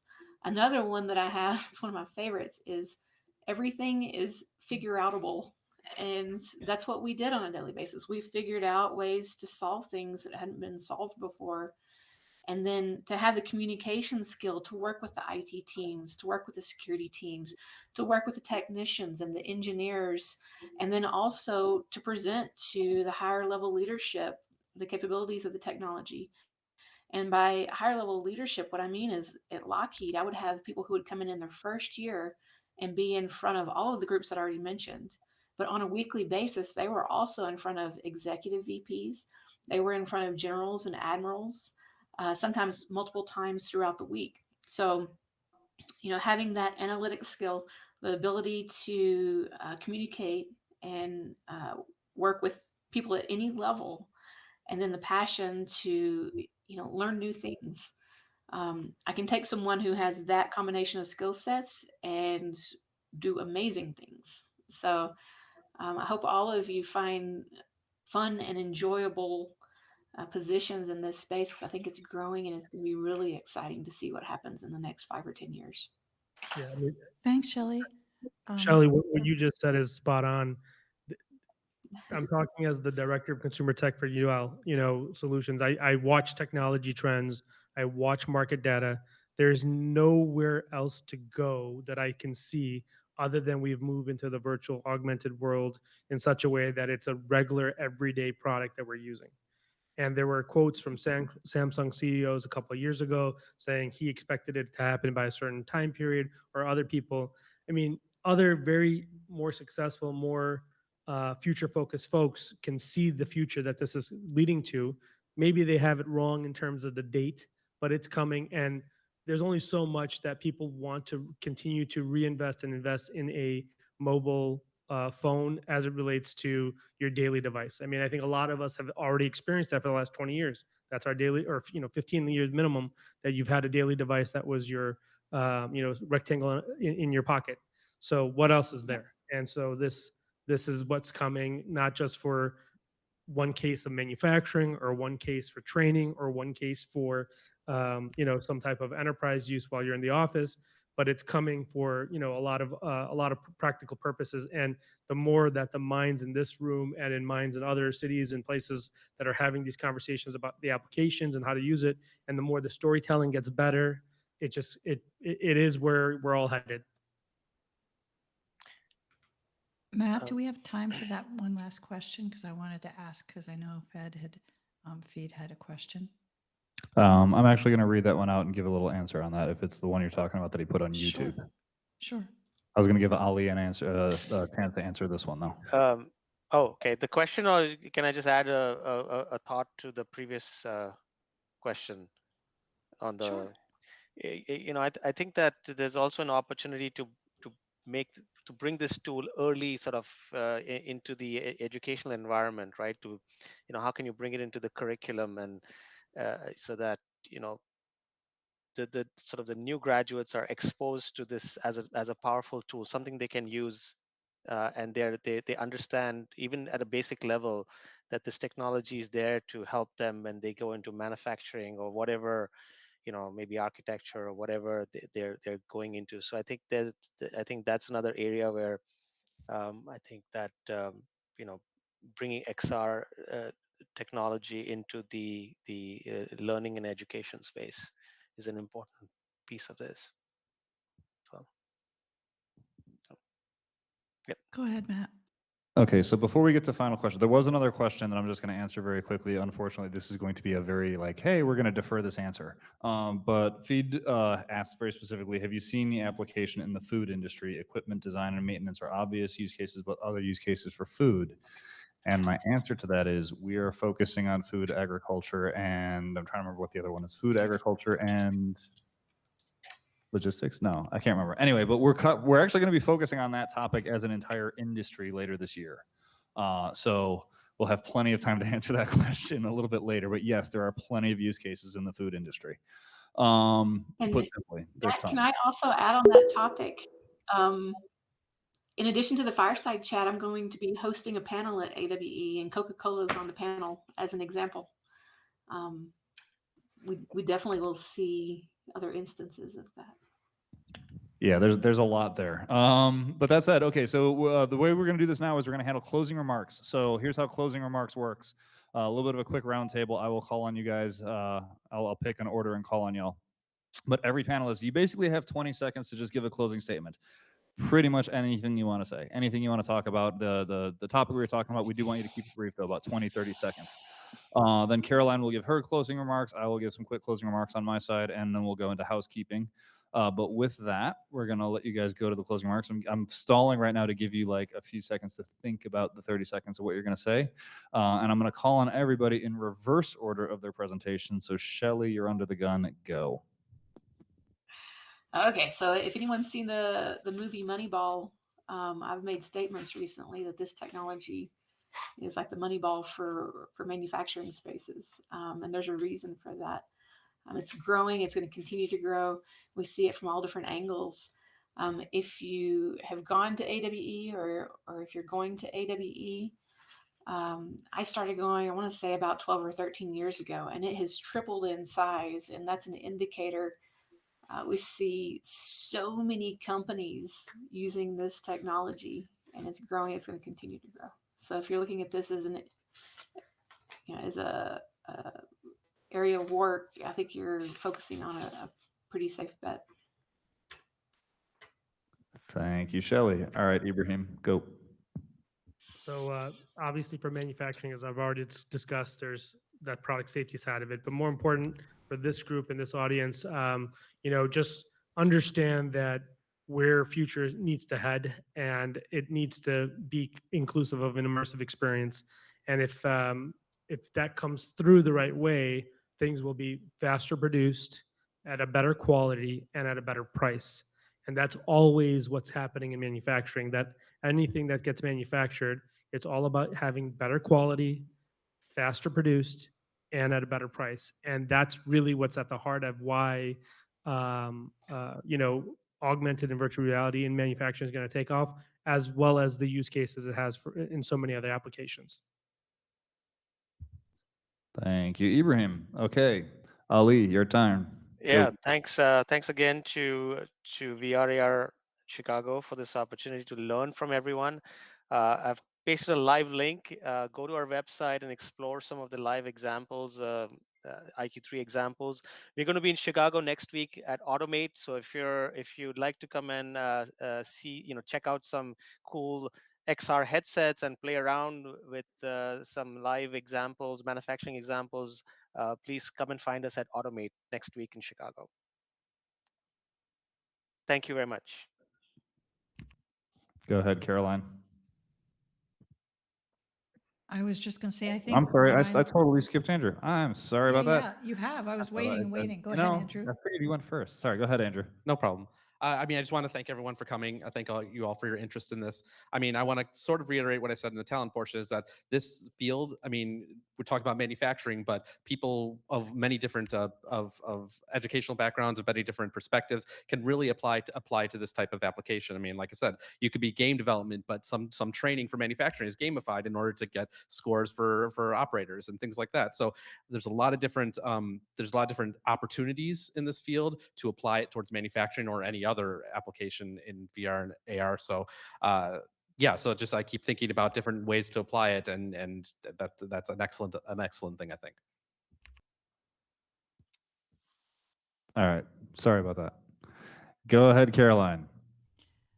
In the security space, we used to say something that basically says shift left. And I think what I hear tonight is the shift left is when you're developing anything that you really have to connect across your teams. And I think that's so true today, even across the manufacturing space. So I think that's really exciting. And then I also think that the fact that there are so many success stories, there's a lot we read in the news, and you'll see even Forrester and Deloitte talking about how manufacturers shrinking, and there's a lot of doom and gloom. But I do think that these technologies actually give people use cases and value so that they can then go forward with things that they would otherwise feel that they couldn't. So I'm pretty excited by that.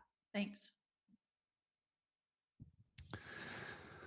All right. And first of all, before I get to my final statement, I do want to say thank you quickly to all of our panelists for being here, both virtual and live. Thank you for giving them a round of applause.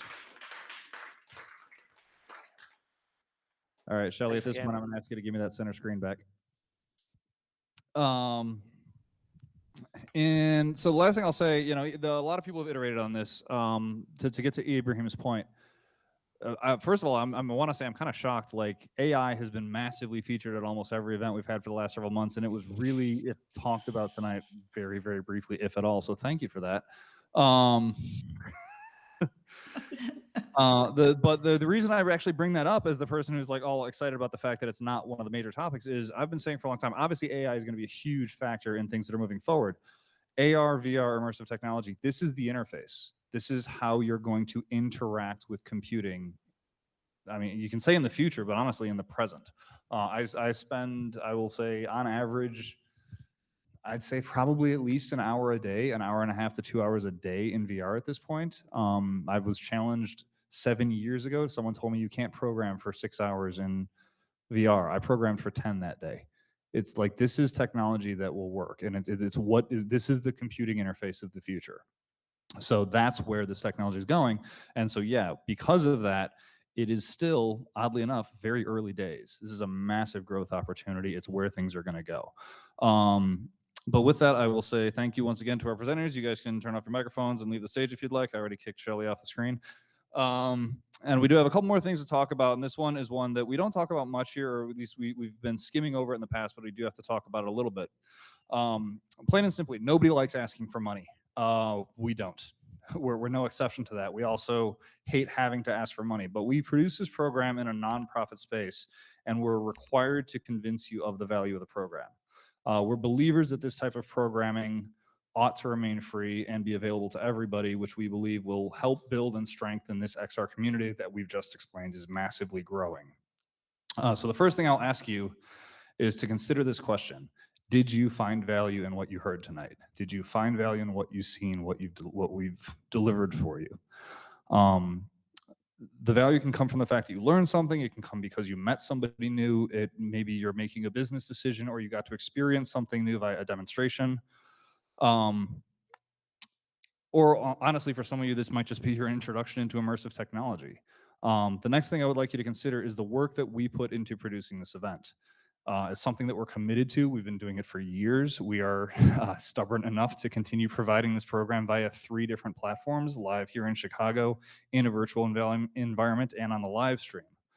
And we know that the value doesn't always necessarily equate to dollars and cents. So if you can, please consider making a donation to the program. Any amount is greatly appreciated. I do want to call out John Eichart, who was one of the few people who actually paid for a $100 ticket to the event. And I don't know if he's even here in the room. He might not have made it tonight, but he still supported the event that way. So thank you for that. But with that, any amount is appreciated. We have swag at the front desk that we give away at certain levels of donations. From a microfiber cloth to a sticker, a coffee mug, or even an NFC business card that we will customize to have your business card. But that said, if you can't afford to support us, that's fine. Or if you're still on the fence about the value of the programming, we can still use your help in other ways. Sharing the word. We have, on average, prior to the pandemic, we were pulling 75 to 150 people to each of these events. Live events have changed a bit since the pandemic, and it's kind of weird getting the word out again. But you can help us by looking at our social media pages. I'll have all of our tags on the next page. Like our pages, follow our pages, comment on them, share the posts. That gets the word out. We are seeing the audience get more consistent, growing. It's a great thing. We want to accelerate that a little bit more because there is a lot of value in the technology and what we're providing tonight. So please consider donating if you can. This is the QR codes directly to our donation link. If you can't donate, please follow our socials. Again, I'll have those up in 2 seconds. I'll leave them up for a few moments, but ultimately anything it's at VRAR Chicago on almost every platform. And with that, I do want to talk about our next upcoming events. So June 5th, we're going to get back to something else that we did prior to the pandemic, which we are bringing back. We haven't done it since the pandemic. And this is what we're going to call hands-on demo day. There will be no stage. If you're here in the physical space, there is going to be no stage. There's going to be no chairs. The entire room will be surrounded with essentially booths. And I can assure you, you have not seen this immersive technology under the same roof at the same time. We have some who are not even going to be making it out to AWE. We will have a cave system here, potentially. We will have an augmented reality laptop that does not require glasses. We're going to have Vive XR Elite, Apple Vision Pro, Quest 2, 3. There's going to be a whole lot of demonstrations. Like I said, stuff you're not going to see assembled in another space. And it is here for you to try. It is here for you to basically get your hands on it, get your eyes on it, play with it, try it. That'll happen on June 5th here. And for those of you in the virtual audience who join us or on the live stream, everybody who is here demonstrating live in the space, we are going to basically set up an opportunity for them to come and speak to you directly for about 5-minute presentation, 5 more minutes for you to ask them questions. And so everyone who's going to be here demonstrating live, this will be an actual event that we stream into the virtual space and to our live stream as well. That's taking place on June 5th here at 1871. July 17th, we're going to be doing a social event, location to be determined. Follow our socials. They're all listed here if you want to find out where we're doing that. And then on August 7th, we will be doing the topic of hospitality and tourism, and that will be taking place at 2112. So with that, those are our upcoming events. We hope to see you. Thank you again for Matt. joining us. Yep. Matt, I have a question. Can you post the link to your donate? I can't scan the QR code. I'm on my laptop. So, and I could not find. By the way, I cannot find it on your website. So, I will throw it in the chat in just a moment. Honestly, I don't know it off the top of my head, so I will throw it in the chat in just a moment. I have to go look it up. But that said, these are our upcoming events. The last thing I'm going to throw the slide up here is the NFT. I will leave that up for the duration so people can scan it in the virtual space, and anyone in the physical space who wants to collect the NFT.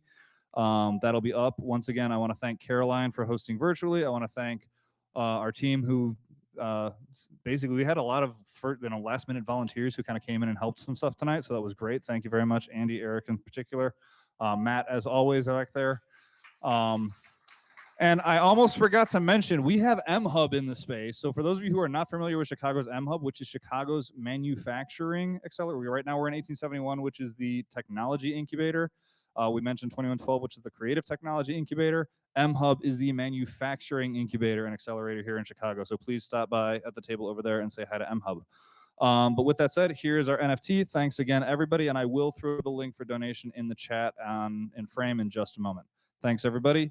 We can stop the live stream. We can stop the recording. Have a great night. Thanks, everybody.